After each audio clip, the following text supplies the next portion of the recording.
Maithili express की शानदार प्रस्तुति। डीजे मनीष रक्सौल।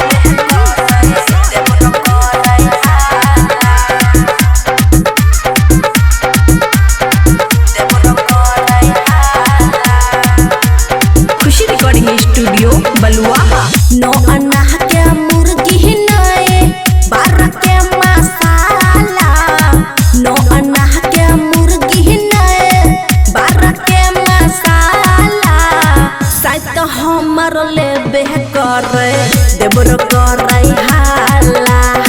साथ हमर लेबे करे देवर करे हाला।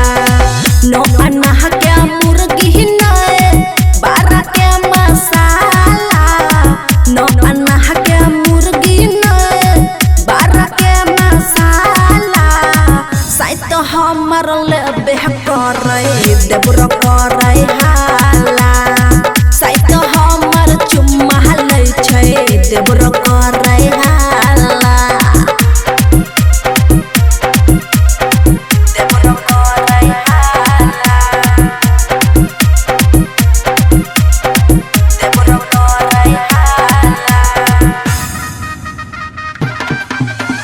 डीजे मनीष रक्सौल।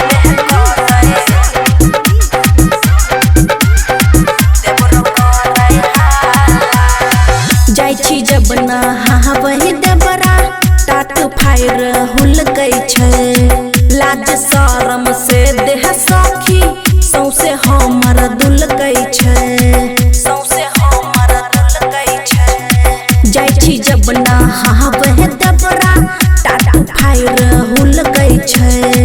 लाज शरम से देह सखी सौसे हमर दुलकै छै। हाथ से पिन्हाबै हमरा गर्दन में माला। हाथ से पिन्हाबै हमरा गर्दन में माला। साथ हमर लेबे करे देवर करे हाला। साथ हमर चुम्मा लै छै देवर करे हाला। डीजे मनीष रक्सौल।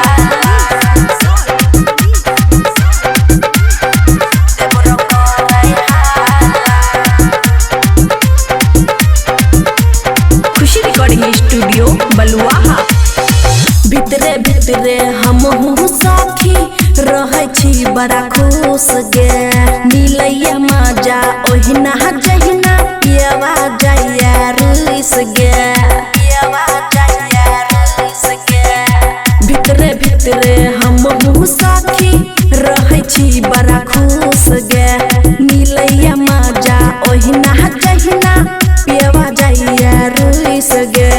बबुआ राहुल सिहलह पट पे रगरैया मसाला।